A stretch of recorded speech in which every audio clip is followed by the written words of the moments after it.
بسم اللہ الرحمن الرحیم. میں ہوں طاہر ڈھنڈسا اور آپ دیکھ رہے ہیں ٹی ڈی ڈیجیٹل. ہم نے آپ سے پرومس کیا تھا کہ یہ پروگرام جو ہم ہارون شریف صاحب سے کر رہے ہیں اس کو ہم 2 قسطوں میں کریں گے, اور تاکہ پہلے ہم نے سی پیک اور ایسٹ ویسٹ کوریڈور دونوں کا ذکر کیا, کیونکہ اگر بائی پولر ورلڈ ایمرج ہو رہا ہے تو روس اور چائنا کی تو سی پیک میں ہے ہی, ایسٹ ویسٹ کوریڈور کو امریکہ لیڈ کر سکتا ہے, اور کوارڈ جسے وہ تو ڈیفنس ہے, بٹ آسٹریلیا اور وہ ساتھ جاپان بھی, ایون کوریا ادھر سے انویسٹمنٹ آ سکتی ہے, اور سینٹرل ایشیا.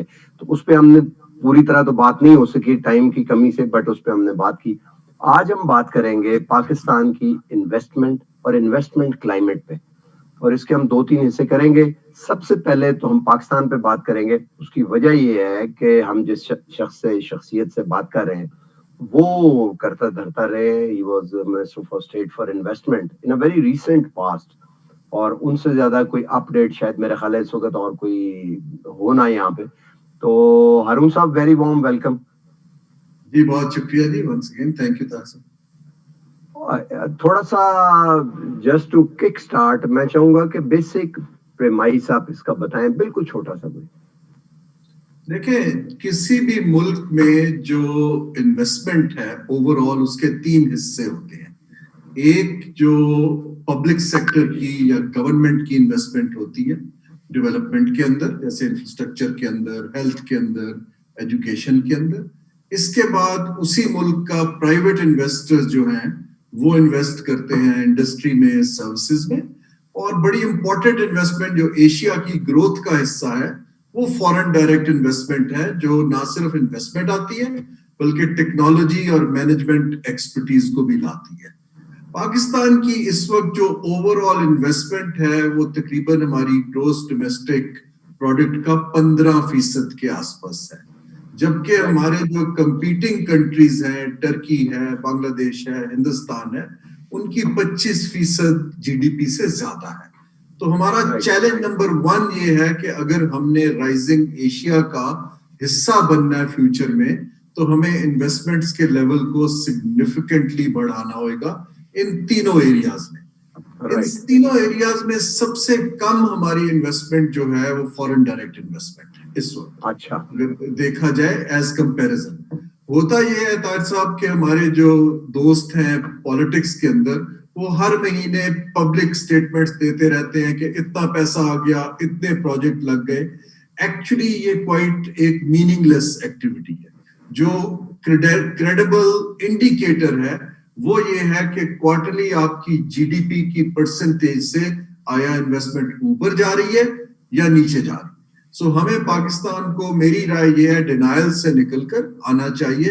تو یہ تو ایک اوور آل نمبرز ہیں. دوسری چیز جو ہے وہ ایک ہے کہ ہمارا جو ایمفسس ہے, کیونکہ پبلک پالیسی کے اندر سمجھ کی تھوڑی ابھی ایکسپیرینس کی کمی ہے. تو مثلاً جب میں بنا منسٹر آف اسٹیٹ تو اس وقت سارا ایمفسس سیاسی ڈالا گیا کہ ہمیں ایز آف ڈوئنگ بزنس کا انڈیکیٹرز کو امپروو کرنا ہے. وہ ورلڈ بینک کی رپورٹ بھی تو تھی. جی, وہ ایک اچھی چیز ہے کہ آپ ایگزسٹنگ بزنسز کو کام کرنے میں آسانیاں پیدا کریں, لیکن اس کا causal link foreign direct investment یا باقیوں سے بہت کم ہے, کیونکہ اس کے اندر انویسٹمنٹ کلائمیٹ ریلیٹڈ انڈیکیٹرز نہیں ہیں. اور میں ایکسپلین کروں گا during the course of this discussion today کہ ہم کسی بھی ملک کے انویسٹمنٹ کلائمیٹ کو بہتر کرنے کے لیے کیا 3-4 چیزیں فنڈامنٹلی اس ملک کو کرنی پڑتی ہیں. اور یہ باقی چیزیں جو ہیں وہ سہولت. میں چاہوں گا کہ آپ سٹارٹ میں یہ بتائیں تاکہ ہم آگے ڈسکشن پھر آگے یہ نہ ہو کہ یہ والا پورشن ٹائم وقت کی کمی کا نظر ہو جائے. اوکے, تو دیکھیے جن ممالک نے ٹریمنڈس والیومز آف انویسٹمنٹ کو اٹریکٹ کیا ہے وہ دیکھیں, ہم کمپیٹ کر رہے ہیں اس وقت. بہت سے ملک ہیں, ویتنام بھی ہے, کمبوڈیا بھی ہے, ہر بندہ انڈیا بھی ہے جو انویسٹرز کو اٹریکٹ کر رہا ہے. اب ہم نے پاکستان کو ادھر اٹریکٹیو کرنا ہے تو 3 چیزیں انویسٹر کسی بھی ملک پہ جانے سے پہلے فنڈامنٹل جو دیکھتا ہے. نمبر 1 تو یہ ہے کہ وہاں پر آپ کی کنسسٹنٹ اکنامک پالیسیز ہیں کہ نہیں ہیں. اگر ہماری پالیسیاں مسلسل بدلتی جائیں ٹیکسیشن کی, پرائرٹیز کی, تو وہ انویسٹر وہاں پر نہیں چاہتے ہیں.